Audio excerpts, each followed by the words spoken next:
بسم اللہ الرحمن الرحیم۔ عزیز دوستو، بزرگوں اور بھائیوں، اللہ تبارک و تعالی اس دنیا کے اندر بہت سارے لوگوں کو منصب اور مقام عطا فرماتا ہے۔ بہت سارے لوگ ایسے ہوتے ہیں جنہیں اللہ تبارک و تعالی زندگی میں بڑے بڑے مواقع عطا کرتا ہے۔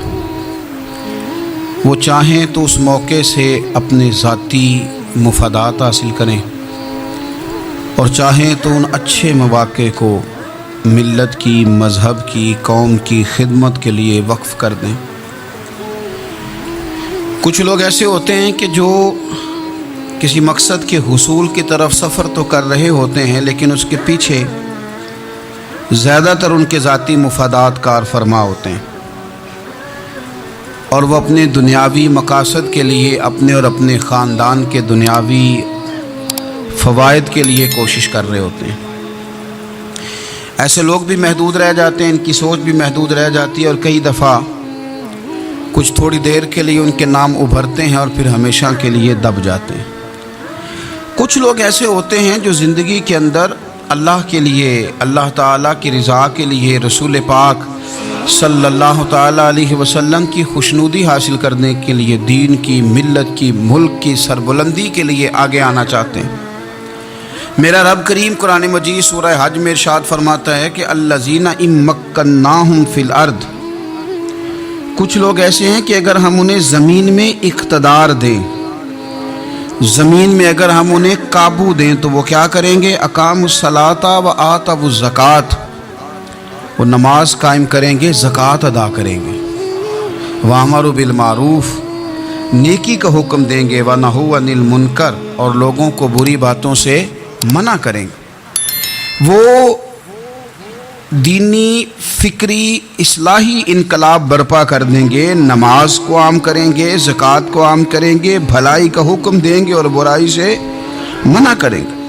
اللہ تبارک و تعالیٰ نے ان لوگوں کو جب اقتدار دیا، وہ کون لوگ تھے؟ سیدنا صدیق اکبر، حضرت فاروق اعظم، سیدنا عثمان غنی، حضرت مولا علی رضوان اللہ تعالیٰ علیہم اجمعین۔ اللہ نے جب ان لوگوں کو اقتدار دیا زمین کے اندر، اللہ تبارک و تعالیٰ نے انہیں نبی پاک علیہ الصلاۃ والسلام کی نیابت کے لیے چنا، تو ان لوگوں نے یہ انقلاب برپا کیا، نمازیں عام ہو گئیں، شوق سے لوگ صدقات و خیرات دینے لگے، بھلائی عام ہوئی، برائی کا کلا کما کیا گیا۔ ہمارے ہاں بھی لوگ احتساب کی باتیں کرتے ہیں، ہمارے ہاں بھی لوگ کہتے ہیں کہ میں رشوت خوری کو، کرپشن کو، ناجائز چیزوں کو ہمیشہ کے لیے جڑ سے اکھیڑ پھینکوں گا۔ لوگ دوسروں سے مطالبہ کرتے ہیں کہ یہ سارے کام جائز کریں، لیکن خود اس پر عمل کرنے کو تیار نہیں ہوتے۔ یاد رکھ لیں کہ یہ جو احتساب ہے، یہ انسان کی اپنی ذات سے شروع ہوتا ہے۔ آپ جب نظام احتساب دنیا کے اندر مستحکم کرنا چاہتے ہیں، تو اس میں پھر آپ کو اپنی ذات کو سامنے پیش کرنا پڑے گا۔ آج ہم بات کرنے جا رہے ہیں سیدنا فاروق اعظم رضی اللہ تعالیٰ عنہ۔ تو جناب عمر فاروق رضی اللہ تعالیٰ عنہ کا جو نظام احتساب ہے، انہوں نے اس کو گھر سے شروع کیا تھا، اپنے آپ سے اس کا آغاز فرمایا تھا۔ ہمارے ہاں یہ ہوتا ہے کہ جس بندے کے اکاؤنٹ میں اچھے خاصے پیسے ہیں، وہ بل جمع کرانے جائے تو اسے لائن میں نہیں لگنا پڑتا، مینیجر صاحب اسے آگے بلا لیتے، تو وہ بعد میں کیا کہہ رہا ہوتا ہے؟ کہتا دیکھو اللہ نے کتنی عزت دی ہے، مجھے لائن میں نہیں لگنا پڑا۔ بھائی لائن میں لگنا تو آپ کا یہ تھا کہ آپ سمجھتے کہ سارے مسلمان ہیں، مومنین ہیں، برابر ہیں، تو میں کسی کو تکلیف میں مبتلا نہ کروں۔ جب آپ آگے چلے گئے تھے تو آپ نے بہت سارے لوگوں کا حق مارا تھا، وہ لائن میں جو لگے ہوئے تھے ان کا وقت لمبا ہو گیا تھا۔ آپ نے تو اپنے آپ کو احتساب کے لیے پیش ہی نہیں کیا، بلکہ آپ نے کہہ دیا کہ جناب میرا تو رتبہ اعلیٰ ہے، لہذا یہ میرا حق بنتا تھا، مجھے تو استحکام ملنا چاہیے تھا۔ یہاں بہت سارے لوگوں نے اپنے حق میں چیزوں کو اور رنگ میں پیش کیا۔ سیدنا فاروق اعظم رضی اللہ تعالیٰ عنہ نے اس نظام احتساب کو اپنے گھر سے شروع فرمایا۔ حضرت عمر فاروق رضی اللہ تعالیٰ عنہ اپنے بچوں سے فرمایا کرتے تھے کہ جب میں حکم لوگوں کو کروں گا نا، اپنی رعایا کو، مسلمانوں کو میں کوئی حکم دوں گا، تو تمہیں پہلے اس پر عمل کرنا پڑے گا۔ آپ فرمایا کرتے تھے یاد رکھنا لوگ تمہیں اس طرح دیکھیں گے، لوگ اس طرح تمہیں دیکھیں گے جس طرح گوشت کھانے والا پرندہ گوشت کو دیکھا کرتا ہے۔ چیل گوشت کھاتی ہے تو کیا کبھی اس کو پیغام بھیجنا پڑا ہے کہ تو آجا یہاں گائے مر گئی ہے، بھینس مر گئی ہے؟ خود بخود اس کی نظر ہوتی ہے، وہ پہنچ جاتی ہے۔ جناب عمر فرمانے لگے میرے گھر والوں، میرے بیٹوں، میری بیٹیوں، میری اہلیہ، لوگ تمہیں اس طرح دیکھیں گے جس طرح گوشت کھانے والے پرندے دیکھتے ہیں، لہذا میں جب کسی کو عمل کروں تو پہلے تمہیں اس پر عمل کرنا پڑے گا جب میں کسی کو حکم دوں۔ آپ فرمانے لگے یاد رکھنا اگر تم نے میرا حکم نہ مانا تو غیروں نے حکم نہ مانا تو انہیں ایک سزا ملے گی، اور اگر میرے گھر والوں نے نہ مانا تو ڈبل سزا ملے گی، تم پر ڈبل سختی کی جائے گی کہ تم نے میری بات کیوں نہیں مانی۔ یہ نظام احتساب ہے۔ ہم نہ دوسروں کے بچوں کا گلا کاٹ کے اپنے بچوں کی خوشیاں لینا چاہتے ہیں، ہم چاہتے ہیں کہ دوسروں کے بچوں کے حصوں کا مال میرے گھر میں آ جائے، آ جاتا ہے۔ کچھ لوگوں کی سیاست چل جاتی ہے، کچھ لوگوں کا فریب اور فراڈ کام کر جاتا ہے، لیکن وہ گھر روشن نہیں ہوتے۔ ان گھروں میں پیسہ ہوتا ہے پر قرار رخصت ہو جاتا ہے، ان گھروں میں آسانیاں اور وسعتیں تو آ جاتی ہیں لیکن ایک دوسرے کا احترام ختم ہو جاتا ہے۔ سیدنا فاروق اعظم رضی اللہ تعالیٰ عنہ کا یہ طریقہ تھا کہ وہ اپنے بچوں پر سختی کرتے۔ آپ ہمارے ملک میں یہ نظام ہے، موجودہ حکمران ہو یا ان سے پچھلے، بچے سب کے ملک سے باہر رہتے ہیں، یہاں رہتے ہیں تو محلات میں، باہر جاتے ہیں تو بڑی بڑی آسائشوں میں۔ ان کے بچوں کے لیے قانون بھی الگ سے ہیں، قاعدے بھی الگ سے ہیں، اور ہمارے ملک کے اندر تو ایک باقاعدہ پروٹوکول کا سسٹم ہے، اس سسٹم سے گزر کر بڑے بڑے لوگ چلنا پسند کرتے ہیں۔ ہمارے زمانے میں بھی کچھ چیزیں سرکاری ہوتی ہیں خالص، لیکن عجیب نظام ہے نا، ہر چیز کا کرایہ بڑھ جاتا ہے، سرکاری دکان کا نہیں بڑھتا۔ باقی دکانیں 5-6 سال کے لیے ملتی ہیں، سرکاری دکان پہ آپ قبضہ کرنا چاہیں تو پورے 100 سال کے لیے مل جاتی ہے، چونکہ یہ عام عوام کی پراپرٹی ہے تو اس کے ساتھ جو مرضی کو سلوک کرے۔ ایک سرکاری چراگاہ تھی جس کے اندر جانور چرا کرتے تھے، ہمارے ہاں بھی پنجاب میں کچھ جگہیں ہوتی ہیں تو ہم لوگ کہتے ہیں شام لاٹ ہے۔ سرکاری چراگاہ میں جانور چرا کرتے تھے۔ حضرت عمر فاروق رضی اللہ تعالیٰ عنہ کے صاحبزادے سیدنا عبداللہ ابن عمر رضی اللہ تعالیٰ عنہ نے بھی ایک اونٹ خرید لیا، تو سب لوگوں کے جانور سرکاری چراگاہ میں چرتے تھے، آپ نے بھی اپنا جانور وہاں چرنے کے لیے، کھانے پینے کے لیے چھوڑ دیا۔ وہ جب اونٹ آیا تو پتلا تھا، کچھ دنوں کے بعد وہ فربا ہو گیا، طاقتور ہو گیا، موٹا تازہ ہو گیا۔ حضرت سیدنا عبداللہ ابن عمر رضی اللہ تعالیٰ عنہ نے بیچا تو وہ ڈبل قیمت سے بھی زیادہ کا بکا، کیونکہ پہلے دبلا پتلا تھا، اب موٹا تازہ فربا ہو گیا۔ حضرت سیدنا فاروق اعظم رضی اللہ تعالیٰ عنہ کو پتہ چلا تو بلایا، فرمایا پتر اونٹ بیچ دیا ہے؟ ابا جی بیچ دیا ہے۔ فرمایا کتنے کا خریدا تھا؟ اتنے کا۔ بیچا کتنے کا؟ ڈبل قیمت بتائی۔ فرمایا اس طرح کر کے اصل رکھ لے اور جو اوپر ملی ہے مجھے دے دے۔ حضور آپ نے کیا کرنی ہے؟ فرمایا میں سرکاری خزانے میں جمع کروں گا۔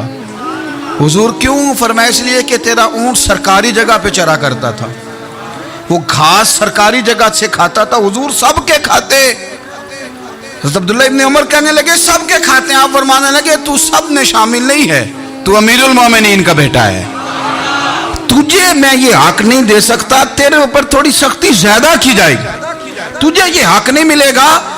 تو اپنے اونٹ کو چونکہ سرکاری چراگاہ میں چرایا کرتا تھا، لہذا تجھے وہ جو اصل رقم یہاں جمع کرانی پڑے گی۔ ہمارے تو بچے پہلی بات تو یہ ہے کہ بات ہی نہیں سنتے۔ یہ سب کے بچوں کی بات کر رہا ہوں، وہ ٹیچر کے بچے ہوں، سیٹھ کے بچے ہوں، پیر کے بچے ہوں، امام صاحب کے بچے ہوں، کسی کے بچے ہوں، پہلے تو سنتے نہیں۔ اور اللہ خیر کرے اگر آپ کوئی سنانا چاہیں تو فوری طور پر وہ ہوم منسٹری کے پاس پہنچ جاتے ہیں، ان کی اماں ان کی وکیل بن جاتی، آپ کہہ ہی کچھ نہیں سکتے، حالات رخ بدل جاتے۔ اس کا نقصان یہ ہوتا ہے کہ ان کو تراشا نہیں جا سکتا، ان کو ہیرے نہیں بنایا جا سکتا، ان کے اوپر کچھ ایسی میل کچیل چڑھ جاتی ہے جو بڑی عجیب و غریب ہوتی۔ اور کچھ لوگ ایسے ہوتے ہیں جو خرابی کرنے میں بھی اپنا کردار ادا کرتے ہیں، خرابی کرنے میں، اور بڑے لوگوں سے منسلک ہونے کے لیے لوگ رستے تلاش کرتے ہیں۔ رستے میں چونکہ چیزوں کا مطالعہ کرنے کا بڑا شوقین ہوں، تو میری والدہ داخل تھیں کئی سال پہلے ہسپتال میں، تو مجھے اس ہسپتال میں کچھ دن رہنا پڑا۔ ایک پرائیویٹ ہاسپٹل تھا، تو اس میں انہوں نے جگہ جگہ لکھ کے لگایا تھا ملازمین کو بخشیش نہ دیں، ہم ان کو بڑی اچھی معقول تنخواہ دیتے ہیں، سیلری بڑی عمدہ ہے، تو لوگ بخشیش نہ دیں۔ میں نے جو مینجمنٹ کے لوگ تھے ہاسپٹل کے، ان میں سے ایک سے میں نے کہا کہ اگر کوئی بندہ اپنی خوشی سے دینا چاہے تو آپ نے بڑا موٹا لکھ کے لگایا برائے مہربانی ان کو بخشیش نہ دیں۔ اس نے بڑی قیمت، سادہ آدمی تھا پر میری بڑی اس نے مجھے بات بتائی، مجھے نفع ہوا۔ کہنے لگے مولوی صاحب، جب کچھ امیر لوگ ہسپتال میں مریض لے کے آتے ہیں تو وہ صفائی والے کو پہلے ہی 500 روپیہ دکھا لیتے ہیں آتے ہی، پھر وہ جیسے آواز دیتے ہیں صفائی والے فٹافٹ اندر آتے ہیں، ان کا کمرہ صاف کرتے ہیں۔ تو سارے تو بیچارے اتنے مالدار نہیں ہوتے کہ آتے ہی پہلے کام والے کو 500 دیں۔ پھر نقصان کیا ہوتا ہے کہ یہ جن کی ذمہ داری ہے بہت ساری ڈیوٹیاں کرنے کی، یہ ڈیوٹی نہیں کرتے، یہ پلٹ کے ان کی طرف دیکھتے ہیں جن کے گھر سے سالن صحیح آتا ہے، ادھر ان کی توجہ زیادہ ہو جاتی ہے، جو نوٹ ان کو زیادہ دکھاتے ہیں، جو پھل لے کے آتے ہیں تو آدھا ان کو دیتے ہیں۔ تو ہم یہ کہتے ہیں یہ کام ہی نہ کرو، یہ اپنی تنخواہ پہ کام کریں تاکہ ہر آنے والے کا درد سمجھیں، ہر ایک کو یکساں یہ سروسز فراہم کریں۔ تو ہم یہ کام کرتے ہیں۔ ہم ایم پی اے کے اور کسی سے ہمارا تعلق نہ بنے تو ہم جناب اس کے ڈرائیور سے ہی تعلق بنا لیتے ہیں، ہم وہ جو آپریٹ کرنے والا ہوتا ہے ٹیلی فون اسی سے بڑا تعلق بناتے ہیں، اس کو مٹھائی کا ڈبہ جلدی پہنچا دیتے ہیں۔ تو اسی طرح سے بڑے لوگوں کی اولادوں کو بگاڑا جاتا ہے۔ حضرت عاصم بن عمر رضی اللہ تعالیٰ عنہ، یہ سیدنا فاروق اعظم کے بیٹے تھے، مصر گئے تو لوگوں کو پتا چلا حضرت عمر کے بیٹے آئے، لوگوں نے تحفے دیے، بڑی بڑی چیزیں آپ کو دی، حضرت عمر کا بیٹا آیا، بڑے گفٹ دیے۔ تو صاحبزادے واپس آئے تو ان کے پاس بڑے تحائف تھے۔ سیدنا عمر فاروق رضی اللہ تعالیٰ عنہ نے دیکھا تو فرمایا ادھر لانا تحفے۔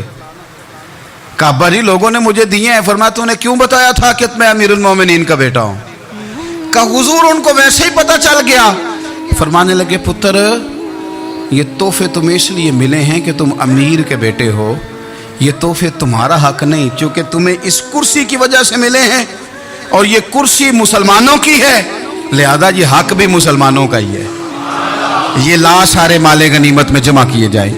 آپ اپنے گھر سے جب احتساب شروع کرتے ہیں، اپنے گھر سے، اور یہ یاد رکھیں یہ جو لوگ آتے ہیں آپ کے بچوں کو نوازنے کے لیے، یہ انہیں خراب کرتے ہیں، بگاڑ پیدا کرتے ہیں، یہ عجیب و غریب سی چیزوں میں مبتلا کر دیتے ہیں، بچوں کا نقصان ہوتا ہے کل کلام۔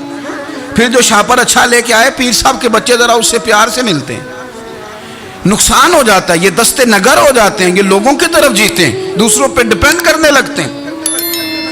حضرت ابو موسیٰ اشعری رضی اللہ تعالیٰ عنہ نے پہلے تو ایک قلین بڑا سونا تھا، تو آپ نے حضرت عمر کے گھر بھیج دیا کہ چلو ان کے گھر میں ان کی اہلیہ بچھا لیں گی، کہیں سے تحفہ آیا۔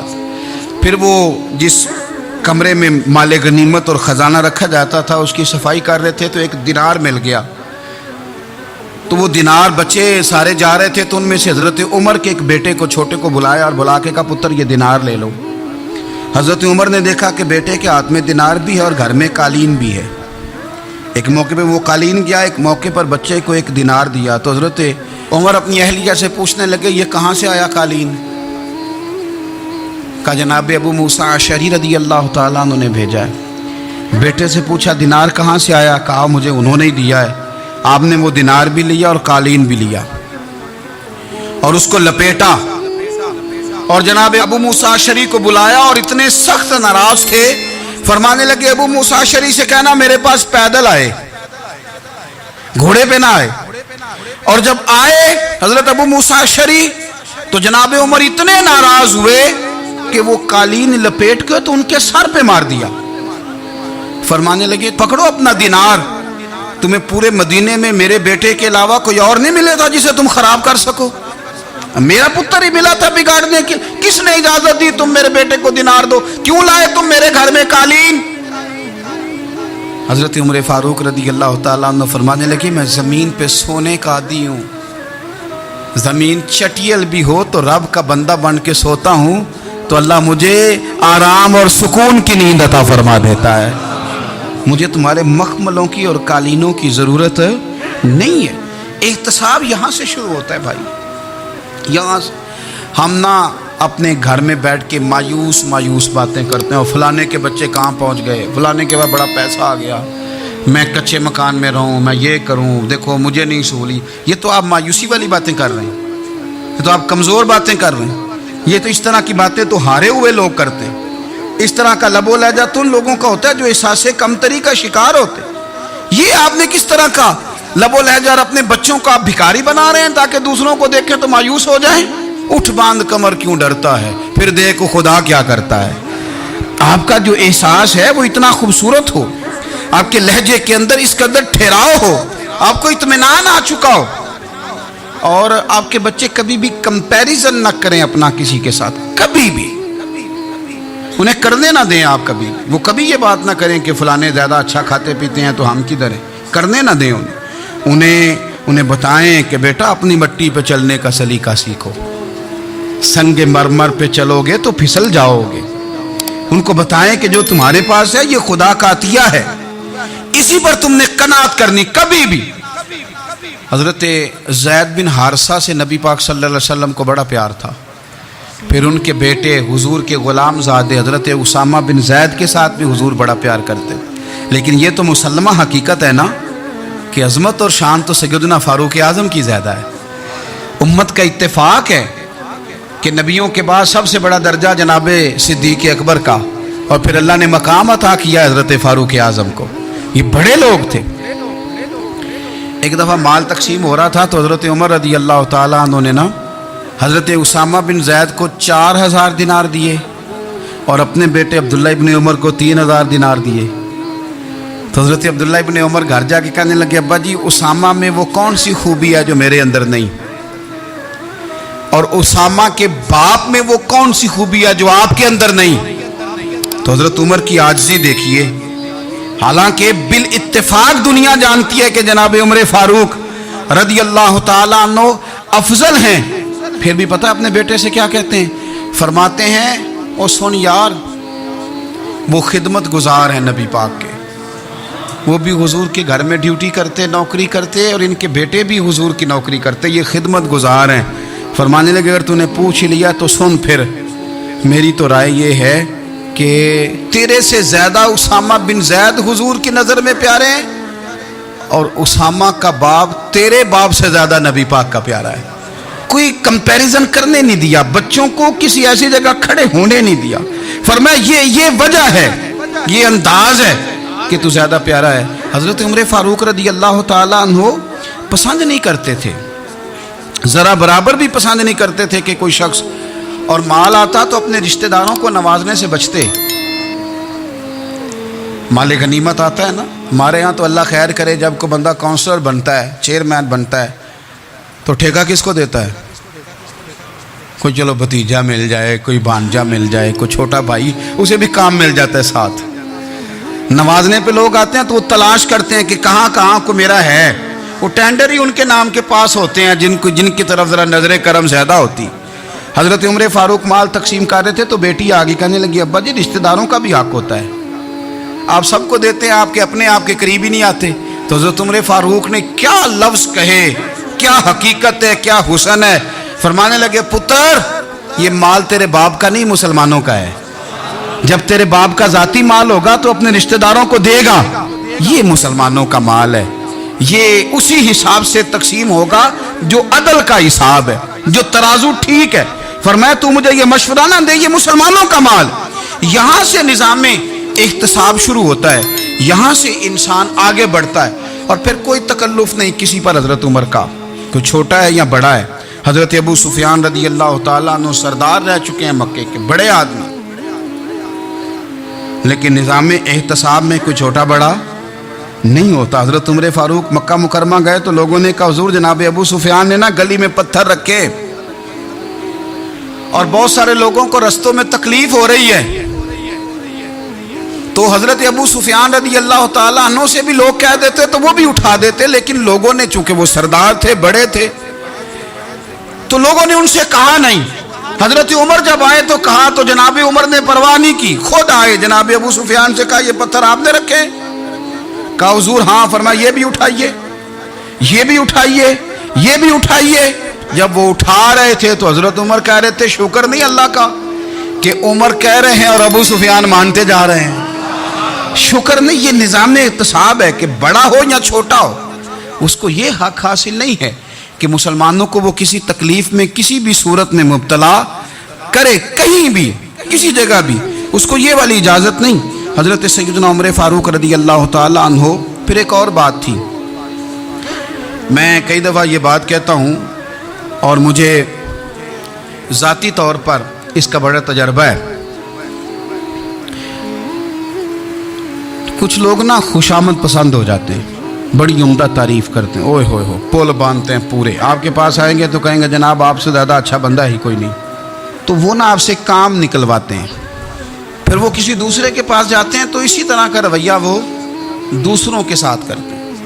یہ عام لوگوں میں بھی مرض ہوتا ہے، عام لوگوں میں۔ اور بادشاہ ہو بندہ اگر، پھر تو اس کا دل کرتا ہے میں اگر بادشاہ سلام ہوں تو دو چار بندے دیہڑی پہ رکھ لوں پر میری تعریف ضرور کریں۔ پابندی ہوتی ہے، لوگ یہ کام بڑے شوق سے کرتے ہیں۔ اور شیخ سعدی فرمایا کرتے تھے لکڑی کو گھن کھا جاتی ہے اور بڑے لوگوں کو خوشامد کھا جاتی ہے خوشامد۔ حضرت عمر فاروق رضی اللہ تعالیٰ عنہ اس معاملے میں بھی بڑے مضبوط تھے۔ ویسے مجھے اور آپ کو اچھا کون لگتا ہے؟ ہماری غلطیاں بتانے والا؟ ہمارے ایسا فرمایا کرتے تھے اپنے دشمنوں کی باتوں پر بھی غور رکھو، تمہارے دشمن تمہیں نکھار دیتے ہیں، تمہارے اندر جو کوتاہیاں ہوتی ہیں وہ تمہیں پتہ چل جاتی ہیں کہ یہاں میری اصلاح ہو رہی، ان پر غور کرو وہ کیا کہتے ہیں۔ حضرت عمر فاروق کی تعریف کی ایک بندے نے، کمال تعریف کی، اس کا خیال تھا کہ رزلٹ بڑا شاندار آئے گا، بادشاہ کی تعریف ہوتی تھی تو پھر تھیلی جاتی تھی اشرفیوں کی، کمال رزلٹ آئے گا۔ تو حضرت عمر جب وہ پوری کر چکا نا بات تو فرمانے لگے تو خود بھی ہلاک ہوا اور مجھے بھی ہلاک ہی کر دیا ہے، خود بھی تباہ ہوا ہے مجھے بھی تباہ کر دیا۔ کس طرح کی باتیں کر رہا ہے؟ ایک بندہ اور آیا اور اس نے آ کے کہا کہ پوری امت میں سب سے افضل ہے فاروق اعظم آپ ہی ہیں۔ تو حضرت عمر فاروق فرمانے لگے تجھے تیری ماں روئے، ابو بکر تجھ سے بھی افضل تھے، تیرے باپ سے بھی افضل تھے، اور صدیق اکبر مجھ سے بھی افضل ہے اور میرے باپ سے بھی افضل ہے۔ یہ تو کس طرح کی بات کر رہا ہے؟ یہاں ہر شے ہضم نہیں ہو جاتی، فوری طور پہ لوگ ڈکار بھی پورا نہیں لیتے۔ قرآن مجید نے کہا فَلَا تُزَكُّوا أَنفُسَكُمْ هُوَ أَعْلَمُ بِمَنِ اتَّقَىٰ، اپنے منہ سے نہ کہو میں پاک صاف ہوں، اللہ زیادہ بہتر جانتا ہے کہ تم میں سے پرہیزگار کون ہے۔ اپنے منہ سے تعریفیں کرتے کراتے ہو، یہ مزاج چھوڑ دیں۔ حضرت عمر رضی اللہ تعالیٰ عنہ پسند نہیں کرتے تھے۔ ایک آدمی نہ چلتا تھا وہاں تو بڑا متکبرانہ چال کے ساتھ چلتا، حضرت عمر نے دیکھا، یہاں تک احتساب فرماتے تھے، زمین پہ زور زور سے پیر پٹکتا، چال بڑی اس کی متکبرانہ، لوگ بڑے پریشان ہوتے۔ حضرت عمر نے ایک دن سمجھایا، باز نہیں آیا، اگلے دن پہ درہ نکال لیا، لگائے 4 درے، فرمایا آج کے بعد نہ چلنا اس طرح مدینے میں پیر پٹک پٹک کے۔ اس وقت تو اسے غصہ لگا، لیکن کچھ دیر کے بعد نا جب غصہ اترا تو حضرت عمر کے پاس آیا، کہنے لگا حضور اللہ آپ کا بھلا کرے، آپ نے درے نہیں مارے، آپ نے تو شیطان بھگا دیا جو میرے ساتھ چمٹا ہوا تھا، چمٹا ہوا شیطان آپ نے مجھ سے بھگا دیا ہے۔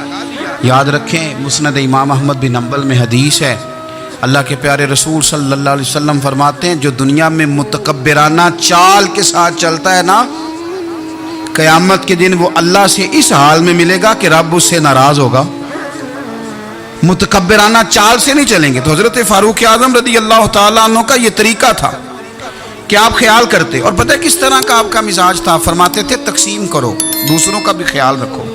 جس طرح بندہ دیوانہ وار نہیں لوگوں کا خیال رکھتا کہ بندہ بگڑے کوئی نہ، دیوانہ وار۔ کچھ لوگ تبلیغ کرتے ہیں رسمی، اور کچھ لوگ ایسے ہوتے ہیں جو لوگوں کی اصلاح میں دیوانے ہو جاتے ہیں، ان کی خواہش ہوتی ہے یہاں بھی بندہ ٹھیک ہو جائے، یہاں بھی بندہ ٹھیک ہو جائے، یہاں بھی بندہ ٹھیک ہو جائے۔ کچھ لوگ کڑی نگرانی کرتے ہیں کہ انسان بگڑنے نہ پائے۔ حضرت عمر فاروق رضی اللہ تعالیٰ عنہ نا گوشت والی دکان کے پیچھے جا کے بیٹھ گئے کئی دنوں تک۔ وہ کہنے لگا حضور یہاں کیا ہے؟ فرمایا تو اپنا کام کرنا، گوشت والی دکان پہ بیٹھے، کام کر اپنا، نگرانی کرنے لگے حضرت عمر۔ پھر آپ نے نا وہ بندے پکڑ لیے، کون؟ جو 2 دن مسلسل گوشت خریدنے آئے، پکڑ کے کھڑا کر لیا. فرمایا تو کل بھی گوشت لینے آیا تھا؟ حضور ہاں. فرمایا آج پھر کھائے گا؟ حضور جی. تو آپ فرمانے لگے کیا تیرے محلے سے غربت ختم ہو گئی ہے؟ تیرے رشتہ دار سارے پیٹ بھر کے کھاتے ہیں، تو دو دو دن گوشت لینے آتا ہے. فرمایا آج کے بعد مسلسل گوشت لینے آیا تو درے سے ماروں گا، خبردار یہ کام نہ کرنا. یہاں تک نظام احتساب کا جب خیال رکھا جائے پھر حالات بگڑا نہیں کرتے، پھر وہ قابو میں رہا کرتے. حضرت عمر فاروق رضی اللہ تعالیٰ عنہ اس ترتیب کے ساتھ اصلاح کرتے، اس ترتیب کے ساتھ. سیدنا فاروق اعظم رضی اللہ تعالیٰ عنہ کی ایک بات آخر میں عرض کرنی ہے، وہ میں بھی اپنے اوپر لاگو کروں، آپ بھی غور کریں. حضرت عمر فاروق رضی اللہ تعالیٰ عنہ نے خط لکھا حضرت ابو موسیٰ اشعری کو. آپ فرمانے لگے یاد رکھنا، جو گورنر، جو امیر اپنے رب کریم کی فرما برداری کرتا رہتا ہے نا، اس کی رعایا بھی اس کی فرما برداری کرتی ہے. اور جو لوگ اپنے رب کریم کی فرما برداری چھوڑ دیتے ہیں، پھر جنہوں نے ان کی فرما برداری کرنی ہوتی ہے وہ ان کی فرما برداری چھوڑ دیتے ہیں.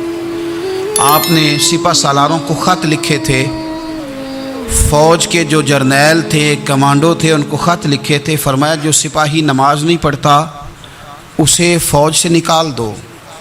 اور ساتھ لکھا تھا یاد رکھو جو رب کا وفادار نہیں وہ ہمارا کیسے ہو سکتا ہے، نکال دو ان لوگوں کو، فوج سے الگ کر دو. ہم آج جو بے پناہ پریشان ہیں، ہمارے بچے بات نہیں مانتے، شاگرد بات نہیں مانتے، ہم شکوے کرتے ہیں، بے ادبی بڑھ گئی. ادب کے ساتھ میں گزارش کروں گا بڑوں کی بارگاہوں میں، جو میری طرح کے بڑے بنے ہوئے ہیں، بزرگوں سے نہیں بات کرتا، ان سے میں کہوں گا کہ ہمیں ایک دفعہ اپنے اوپر بھی تو غور کر لینا چاہیے. کہیں ایسا تو نہیں ہے کہ ہم جب تک اللہ تعالیٰ کے فرما بردار تھے، جب تک ہم تقوی کے معیار پر تھے، ہماری بات ماننے والے ہماری بات مان رہے تھے. کہیں ایسا تو نہیں کہ ہم اس معیار سے ہل گئے ہیں تو اب جو ہمارے فرما بردار تھے وہاں سے ہل گئے. حضرت عمر رضی اللہ تعالیٰ عنہ فرمایا کرتے تھے کہ لوگوں کو عجب میں مبتلا نہیں ہونا چاہیے. خود پسندی کا جو ماحول ہوتا ہے اس سے لوگوں کو ہمیشہ نکلنا چاہیے. حضرت عمر کے ایک صاحبزادے نے کنگھی کر لی، اچھا لباس پہن لیا تو درہ مارا جناب عمر نے. تو آپ کی بیٹی کہنے لگی ابا یہ تو بالکل جائز ہے، اچھے کپڑے پہننا، اچھا لباس پہننا اور سر میں کنگھی کر لینا، اس پر درہ کیوں مار دیا؟ تو آپ فرمانے لگے بیٹا یہ خود پسندی میں مبتلا ہونے لگا تھا، یہ اپنے آپ کو بہت بھلا سمجھنے لگا تھا. اس کا خیال تھا کہ میں ہی ہوں، میرے علاوہ کوئی نہیں. یہ اس مقام پہ جا رہا تھا جہاں اس کی تربیت رک جاتی، اس لیے درہ مارا ہے.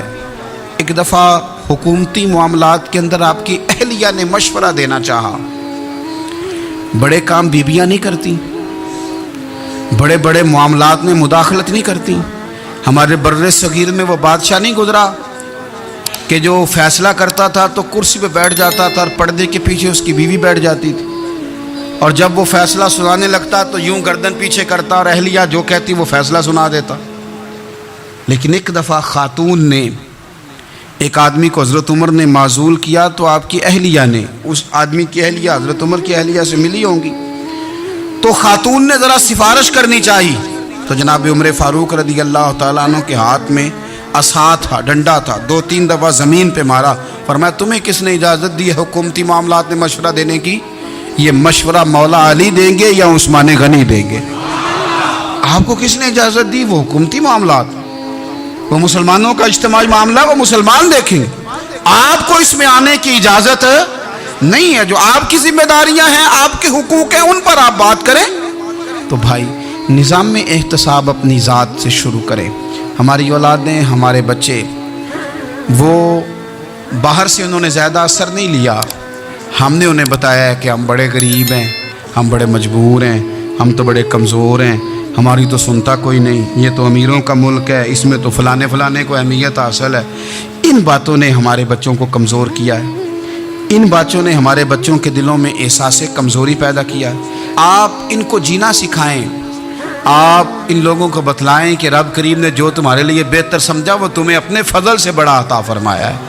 آپ ان کو ان کے مقام پر رہ کر خوددار اور قناعت پسند ہونا سکھائیں. آپ یقین کریں گھر امن والا بن جائے گا. بچے اگر بھنا ہوا گوشت کھا رہے ہوں اور پھر بھی لاڑی رہے ہوں کہ مسالہ میری مرضی کا نہیں، سٹائل میری مرضی کا نہیں، ٹیسٹ میری مرضی کا نہیں، یہ والا گوشت میں نے نہیں کھانا، یہ اس طرح کر کے بنا ہوتا تو پھر میں نے کھانا تھا۔ وہ زیادہ خوفناک صورتحال ہو جاتی ہے۔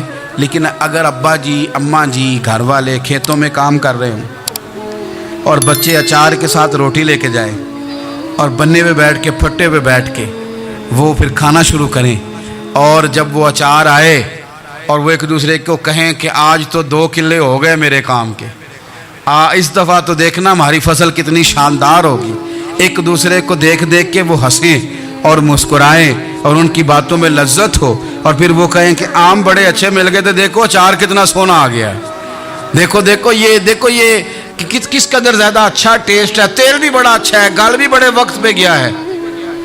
آپ یقین کریں یوں لگتا ہے کہ کائنات کی سب سے بہترین روٹی یہ لوگ کھا رہے ہیں۔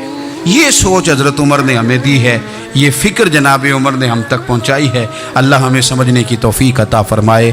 آخر دعوایا ان الحمدللہ رب العالمین۔